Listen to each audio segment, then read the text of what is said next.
50일 예수동행학교에 오신 모든 분들을 진심으로 환영하고 또 축복합니다. 우리 다 함께 사도신경을 고백하겠습니다.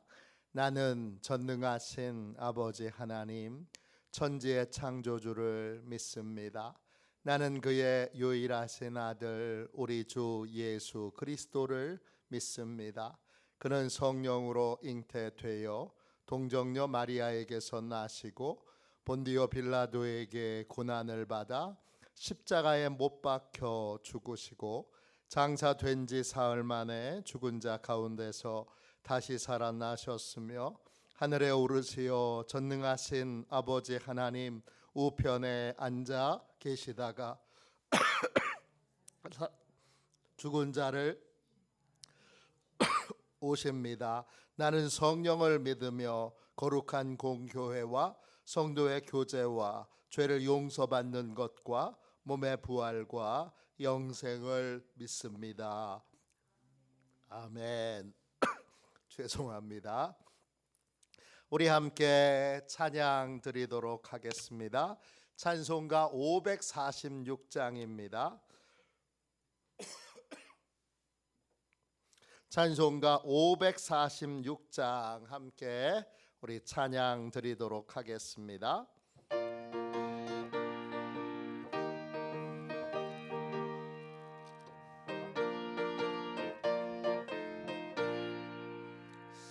주님 약속하신 말씀 위에서 영원토록 주를 찬송하리라. 소리 높여 주께 영광 돌리며 약속 믿고 굳게 서리라.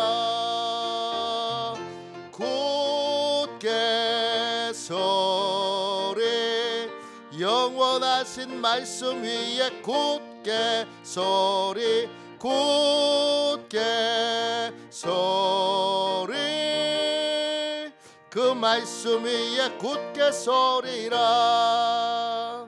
주님 약속하신 말씀 위에서 세상 염려 내게 엄습할 때에 용감하게 힘써 싸워 이기며 약속 믿고 굳게 서리라. 굳게 서리 영원하신 말씀 위에 굳게 서리 굳게 서리 그 말씀 위에 굳게 서리라. 주님 약속하신 말씀 위에서 영원하신 주의 사랑 힘입고 성령으로 힘써 싸워 이기며 약속 믿고 굳게 서리라. 굳게 서리 영원하신 말씀 위에 굳게 서리 굳게 서리 그 말씀 위에 굳게 서리라. 주님 약속하신 말씀 위에서 성령 인도하는 대로 행하며 주님 품에 항상 안식고 뜨며 약속 믿고 굳게 서리라. 굳게 서리 영원하신 말씀 위에 굳게 서리 굳게 서리 그 말씀 위에 굳게 서리라. 저녁에 드리는 기도를 같이 드리겠습니다. 목요일 저녁에 드리는 기도를 함께 드립니다. 물 감사합니다. 목요일 저녁에 드리는 기도를 우리 같이 드리겠습니다. 함께 기도합니다. 오늘 하루의 빛이 소멸하는 이 시간 주님께 감사드립니다. 주님께서 나의 빛이시며 나의 구원이십니다. 자비로운 주님, 이 시간 제게 임재해 주셔서 제 마음과 생각을 주님께서 주시는 평안으로 붙들어 주옵소서. 예수 그리스도의 이름으로 기도합니다. 아멘. 하나님 말씀을 같이 보겠습니다. 요한복음 2장 1절부터 11절까지 말씀입니다.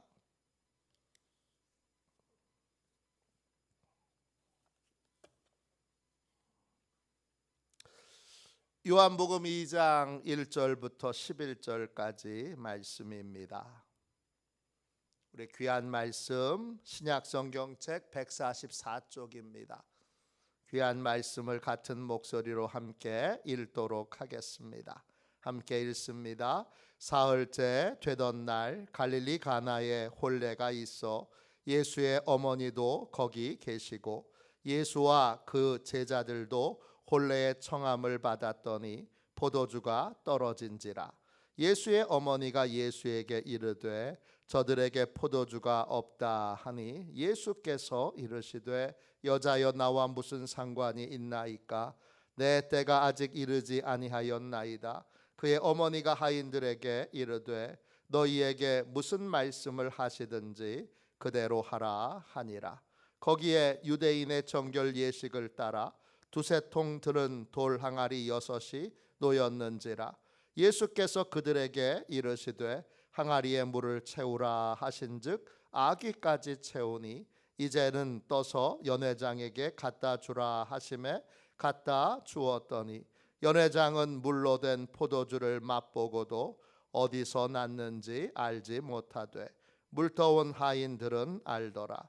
연회장이 신랑을 불러 말하되 사람마다 먼저 좋은 포도주를 내고 취한 후에 낮은 것을 내거늘 그대는 지금까지 좋은 포도주를 두었도다 하니라. 예수께서 이 첫 표적을 갈릴리 가나에서 행하여 그의 영광을 나타내심에 제자들이 그를 믿으니라. 아멘. 주님의 말씀입니다. 감사함으로 하나님의 말씀을 우리의 온 심령에 받았습니다. 고귀한 인생으로 변화시켜 주시는 예수님, 고귀한 인생으로 변화시켜 주시는 예수님, 이런 제목으로 함께 은혜 나눕니다. 내 인생의 가장 위대한 결심은 예수님을 나의 주님으로 영접하는 것입니다. 예수님을 나의 주님으로 영접했으면 나는 내 것이 아니고 주님의 것입니다. 그리고 나는 주님의 뜻대로 살아야 할 책임이 있습니다. 주님의 뜻대로 사는 예수님이 주인 되신 삶을 살 때 우리는 비천한 인생에서 고귀한 인생으로 변화됩니다. 오늘 읽은 말씀은 예수님이 첫 번째 기적을 행하신 이야기입니다. 가나에 혼인잔치가 있었습니다. 그런데 잔치 중에 준비한 포도주가 딱 떨어졌습니다. 준비한 모든 포도주가 다 떨어졌습니다. 우리도 복된 인생을 위해 많은 것을 준비합니다. 그런데 언제나 부족하고 모자랍니다. 내가 준비한 것으로는 복된 인생을 살 수 없습니다. 이걸 결론을 내려야 합니다. 아무리 좋은 대학을 나오고 좋은 자격증을 따고 아무리 돈을 많이 벌어도 그걸로는 진짜 존귀한 삶을 살 수 없습니다. 주님께서 우리와 동행해 주시는 것처럼 포도주가 떨어진 바로 그 자리에 마침 주님이 함께 계셨습니다. 예수님의 어머니 마리아가 도와달라 부탁합니다. 그런데 예수님이 거절하십니다. 요한복음 2장 4절입니다. 예수께서 이르시되 여자여 나와 무슨 상관이 있나이까? 내 때가 아직 이르지 아니하였나이다. 결혼식에 포도주가 떨어졌는데 그 문제를 해결해 줄 수 있는 예수님이 함께 계시는데 예수님이 내 때가 아직 되지 않았다 그렇게 거절하십니다. 때 헬라어로 호라입니다. 호라, 시간이라는 뜻입니다. 주님이 기적을 행하시는 시간, 주님이 은혜 베푸시는 시간이 따로 있습니다. 항상 기적이 임하는 게 아니고 항상 은혜가 임하는 것이 아닙니다. 그러면 주님이 기적을 행하는 시간은 도대체 언제 시작됩니까? 예수님이 거절하셨는데 예수님의 어머니 마리아는 포기하지 않으시고 하인들에게 이렇게 말씀하십니다. 2장 5절입니다. 그의 어머니가 하인들에게 이르되 너희에게 무슨 말씀을 하시든지 그대로 하라 하니라. 예수님의 어머니 마리아가 하인들에게 예수님이 무슨 말씀을 하시든지 그대로 따를 것을 명령합니다. 이게 무슨 뜻입니까? 예수님을 손님이 아닌 주인으로 맞이하라는 것이고 주인으로 대하라는 것입니다. 기적은 언제 시작됩니까?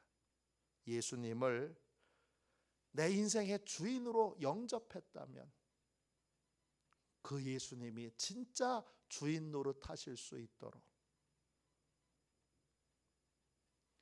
주님께 모든 걸 맡기고 주님을 따를 때, 주님이 모든 것을 주관하실 수 있을 때, 내가 주님이 하시는 일에 방해가 되지 않을 때, 그때 내 인생에 기적이 시작되고 그때 주님의 기적의 시간이 시작되는 것입니다. 하인들은 예수님을 주님으로 영접하고 주님의 말씀에 순종합니다. 그러자 물이 포도주로 바뀌는 기적이 일어나게 됩니다. 동일한 일이 우리 인생에도 일어납니다. 물이 포도주로 바뀌는 것처럼 하찮은 인생이 고귀한 인생으로 바뀌는 기적이 내 삶에도 일어나게 됩니다. 요한복음 2장 9절 10절입니다. 연회장은 물로 된 포도주를 맛보고도 어디서 났는지 알지 못하되 물떠온 하인들은 알더라. 연회장이 신랑을 불러 말하되 사람마다 먼저 좋은 포도주를 내고 취한 후에 낮은 것을 내거늘 그대는 지금까지 좋은 포도주를 두었도다 하니라. 예수님이 포도주로 변화시킨 그 물은 사람이 먹을 수 있는 물이 아닙니다. 손이나 발을 씻는 물입니다. 그런데 예수님을 주인으로 모시고 예수님의 말씀을 따랐더니 여러분, 그 먹을 수 없는 물이 좋은 포도주로 바뀌었습니다. 좋은 포도주에서 좋은이라는 말은 헬라어로 칼로스입니다. 뜻은 고귀한, 뛰어난, 명예로운 이런 뜻입니다. 예수님을 나의 주님으로 영접하고 주님이 정말 주인 되시는 삶을 내가, 우리 가정이, 우리 기업이, 우리 교회가, 이 나라가 살아가게 될 때 우리의 모든 것은 마실 수 없는 더러운 물과 같은 인생이 최고급, 또 그런 표현을 한 번만 써보겠습니다. 명품 포도주로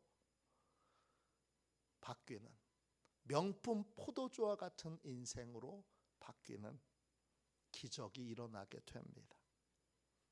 주님은 이 놀라운 기적을 우리 인생에 행하기를 원하십니다. 보잘것없고 아무것도 아닌 인생이 예수님을 영접하고 예수님의 것이 되니까, 그리고 예수님의 것으로 사니까 예수님이 고귀한 인생으로 바꿔주십니다.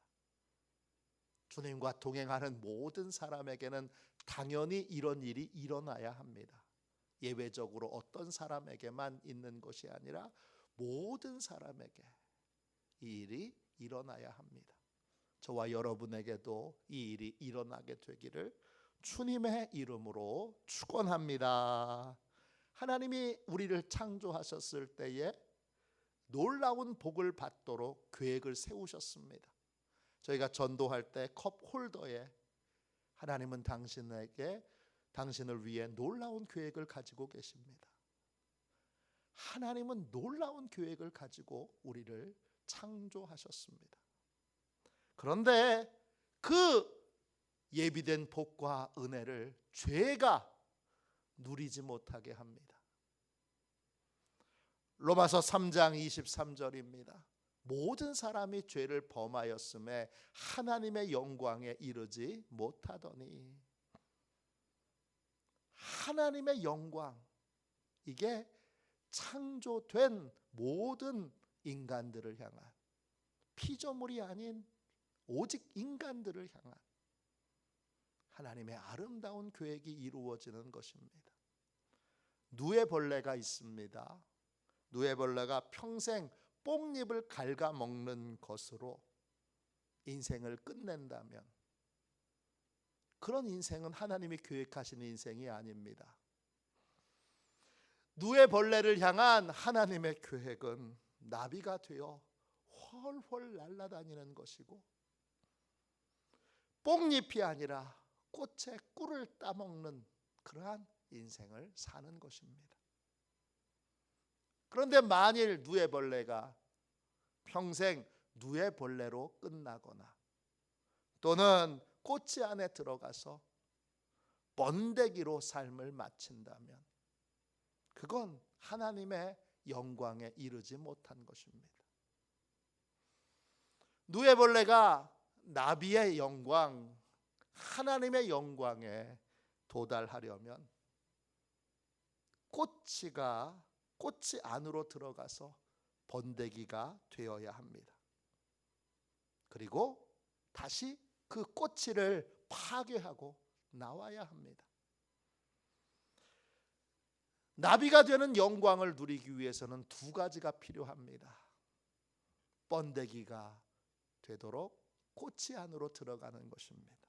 이건 훈련과 절제를 의미합니다. 나비가 되려면 믿음의 훈련이 필요합니다. 믿음의 훈련을 위해 절제도 필요합니다. 나를 그 훈련에 묶어 두어야 합니다. 그러나 그것만 가지고는 나비가 될 수 없습니다. 뭐가 있어야 되지요? 그 꼬치를 파괴하고 나와야 합니다. 그 꼬치는 내가 주인 된 세계입니다. 내가 노력하는 세계, 내 뜻대로, 내 생각대로, 내 방법대로 열심히 노력하는 세계가 꼬치의 세계입니다. 그 세계를 파괴하고 나올 때 우리는 예수님이 주인 되시는 삶을 살아갈 수 있게 됩니다. 그때 비로소 창조의 영광이, 하나님의 영광이 내 삶에 이루어지는 겁니다. 누에벌레가 나비가 되는 것처럼 하나님께서 계획하신 영광에 이르게 되면 우리는 누구 할 것 없이 다 고귀한 인생을 살아가게 됩니다. 이 고귀한 인생을 살도록 우리 주님이 우리를 구원하여 주셨고, 주님이 우리와 동행하시면서 예수님이 주인 되신 삶을 가르쳐 주시고 인도해 주십니다. 이 일이 바로 주님이 우리 안에서 행하길 원하시는 일이고, 주님께 맡겨진 인생에게는 반드시 주님이 이 일을 행하십니다. 이런 비천한 인생이 존귀한 인생으로 바뀌는 기적이 내 삶에도 일어나려면 예수님을 나의 주님으로 영접하고 내가 주인 된 세계가 파괴되어야 합니다. 그리고 예수님이 주인 되신 삶을 내가 시작해야 합니다. 예수님이 주인 되신 삶은 주인의 명령에 온전히 순종하는 삶을 사는 것입니다. 그분이 주인이시니까 그분 뜻대로 따르고 그분 뜻대로 순종해야 합니다. 예수님께 온전한 순종을 사는 것이, 예수님께 온전한 순종의 삶을 사는 것이 결국 내가 비천한 인생에서 존귀한 인생을 사는 유일한 길입니다.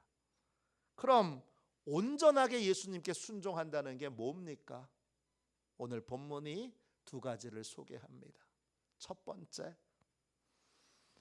예수님께 온전히 순종한다는 건 주님이 명령하신 것보다 더욱더 정성껏 순종하는 것입니다. 요한복음 2장 6절 7절입니다. 거기에 유대인의 정결 예식을 따라 두세 통 드는 돌 항아리 6이 놓였는지라. 예수께서 그들에게 이르시되 항아리에 물을 채우라 하신즉 아귀까지 채우니. 예수님이 돌 항아리 6개에 물을 채우라고 하인들에게 명령하셨습니다. 하인들은 그 명령에 따라서 물을 아귀까지 채웁니다. 하인들은 포도주가 떨어졌는데 왜 물을 채우라고 하는지, 또 그 물은 먹을 수도 없는 물인데 왜 채우라고 했는지 모릅니다. 모르지만 아귀까지 채웁니다. 아귀, 헬라어로 아노입니다. 위라는 뜻이에요. 업이에요. 즉 넘칠 정도로 가득 채웠다는 뜻이에요. 이제 막 넘칠 만큼 그렇게 물을 가득 채웠다는 거예요. 하인들은 예수님의 명령에 억지로 순종을 흉내내지 않습니다. 이해할 수 없는 명령이지만 전심을 다하여, 마음을 다하고 정성을 다하여 순종합니다. 이걸 온전한 순종이라고 부릅니다. 내 인생을 향한 하나님의 놀라운 계획은 언제 이루어집니까? 내가 습관적인 순종, 적당한 순종, 흉내만 내는 순종을 끝맺고 마음을 다하고 정성을 다하여 주님의 말씀에 순종할 때 이 놀라운 기적이 내 삶에 일어나게 됩니다. 언제 비천한 내 인생이 존귀한 인생으로 바뀝니까? 적당한 순종을 끝내고 마음을 다하는 순종, 정성을 다하는 순종을 할 때, 그때 비로소 내 인생에 내가 존귀하게 되는 기적이 일어나게 됩니다. 주님이 하신 거잖아요. 그러면 주님을 바라봐야 되고, 적당히 흉내내는 순종의 습관은 어떤 거예요? 체면치레나 하려고 드는 거죠. 사람을 보며, 아유 내가 그래도 권사인데, 내가 그래도 집사인데, 아유 내가 그래도 장로인데, 내가 그래도 목사인데. 사람의 눈을, 시선을 생각해서 순종을 하는 것이 순종을 흉내내는 거고, 주님이 나한테 이 일을 맡기셨는데, 일은 주님의 일인데, 그런 마음으로 여러분 주일 성수를 하고 11조를 드리고 또 식사 준비를 하고 전도를 하고 봉사를 하고 화장실 청소를 하고 꽃꽂이를 하고, 그렇게 주님이 나한테 맡기신 일인데 그런 마음으로 행하는 것이 바로 온전한 순종입니다. 그런 온전한 순종을 행할 때 내 삶에 하나님의 아름다운 계획이 이루어지는 존귀한 삶이 되는 기적이 일어나게 됩니다.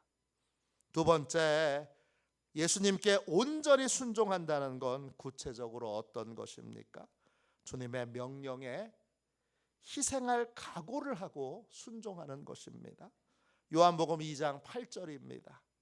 이제는 떠서 연회장에게 갖다 주라 하심에 갖다 주었더니, 한 번의 기적으로, 한 번의 순종으로 기적이 일어날 수도 있지만 단 한 번의 순종으로는 기적이 일어나지 않을 수도 있습니다. 하인들은 정말 전심으로 주님의 말씀에 순종했지만 그걸로 항아리에 든 물이 포도주로 바뀌지는 않았습니다. 아무런 변화가 없었습니다. 그 물은 여전히 먹을 수 없는 물입니다. 아직 물이 포도주로 안 바뀐 상태인데 하인들은 실망하지 않습니다. 순종했는데 왜 이래? 그러지 않습니다. 왜? 여전히 변함없이 예수님이 주인이시기 때문입니다. 그리고 주님의 두 번째 명령에 거부하지 않고 순종합니다. 주님의 두 번째 명령은 하인 한 사람에게 물을 떠서 연회장에게 갖다 주라는 것입니다. 물을 떠서 연회장에게 갖다 주는데 그 물이 여전히 먹을 수 없는 물이라면 하인은 연회장에게 크게 야단을 맞을 겁니다. 그리고 그 책임을 하인이 다 떠안아야 합니다. 그런데 이 하인은 야단을 맞을 각오를 하고 또 손해볼 각오를 하고 희생할 각오를 하고 물을 떠서 연회장에게 갖다 줍니다. 그 마음, 손해볼 마음, 희생할 마음, 야단 맞을 각오를 하고 그래서 연회장에게 갖다 주는 순종의 삶을 살 때 물이 포도주로 바뀌는 기적이 일어나게 됩니다. 다니엘의 세 친구처럼 순종하는 것이 진짜 온전한 순종입니다. 다니엘 3장 18절입니다. 그렇게 하지 아니하실지라도 왕이요, 우리가 왕의 신들을 섬기지도 아니하고 왕이 세우신 금신상에 절하지도 아니할 줄을 아옵소서. 그렇게 하지 않으셔도, 우리의 기대대로 되지 않아도 변함없이 순종의 삶을 살고, 그렇게 되지 않았을 때에 겪게 되는 고통, 어려움, 힘든 것, 그거 순종의 대가로 제가 치르겠습니다. 각오하고 순종의 길을 가는 것이 바로 온전한 순종입니다. 야단 맞을 각오를 하고 비난받을 각오를 하고 희생할 각오를 하고 순종하는 것이 온전한 순종입니다. 많은 성도들이 온전히 순종하지 못하는 이유는 손해볼까 봐, 야단 맞을까 봐, 비난받을까 봐 두려워서입니다. 온전한 순종은 야단 맞을 각오를 하는 것입니다. 희생할 각오를 하는 것입니다. 비난받을 각오를 하는 것입니다. 그렇게 각오하고 순종할 때 하나님의 영광에 이르게 되고 또 존귀한 인생으로 변화되는 기적이 내 삶에 일어나게 됩니다. 위클리프 성경 번역 선교회라는 선교 단체가 있습니다. 들어보셨나요? 이 단체는 전 세계의 언어로 성경을 번역하는 선교 단체입니다. 1942년도에 세워져서 전 세계에 50개국의 지부가 있습니다. 한국에도 있습니다. 이 위클리프 성경 번역 선교회에 속한 한 선교사님이 남미에 있는 작은 마을로 들어가서 그 부족의 언어로 성경을 번역하게 됐습니다. 부족의 언어로 성경을 번역할 때 순종이라는 말을 도대체 어떻게 번역해야 할지를 고민하게 되었습니다.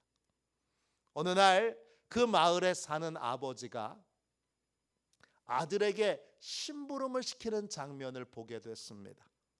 아버지는 심부름을 보내면서 아들에게 이렇게 말했습니다. 그 일을 꼭 그렇게 해야 한다. 내 모든 마음으로. 이제 심부름을 아들이 떠나는데 그 뒷모습을 보며 아버지는 안심이 안 되는지 한 번 더 이렇게 말합니다. 그 일을 꼭 그렇게 해야 한다. 내 마음을 나누지 말고. 그 장면을 보고 이 선교사님은 순종을 이렇게 번역했습니다.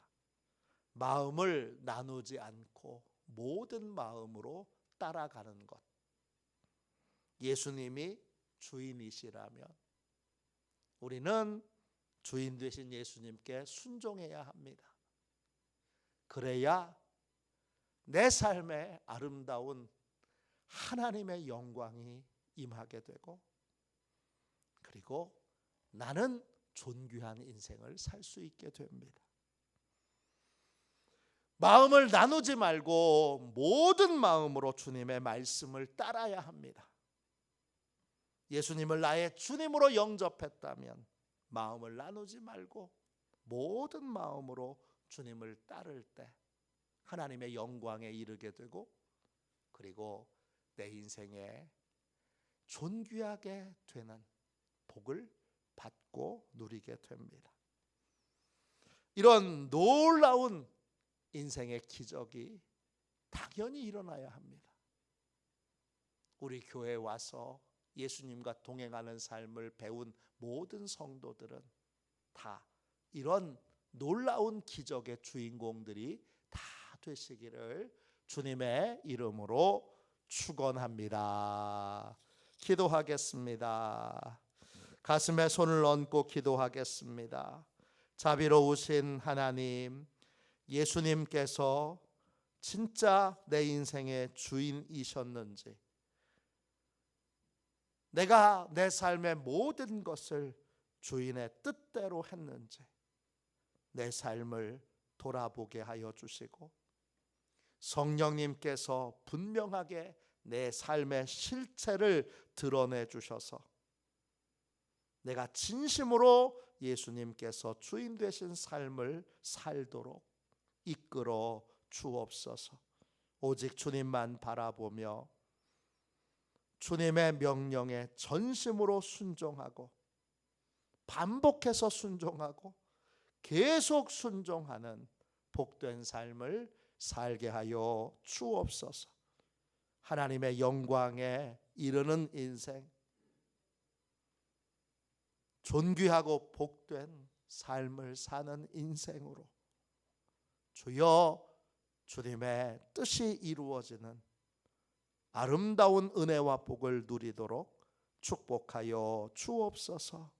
예수님의 이름으로 간절히 기도합니다. 아멘. 주기도문 하겠습니다. 하늘에 계신 우리 아버지, 아버지의 이름을 거룩하게 하시며 아버지의 나라가 오게 하시며 아버지의 뜻이 하늘에서와 같이 땅에서도 이루어지게 하소서. 오늘 우리에게 일용할 양식을 주시고 우리가 우리에게 잘못한 사람을 용서하여 준 것 같이 우리 죄를 용서하여 주시고 우리를 시험에 빠지지 않게 하시고 악에서 구하소서.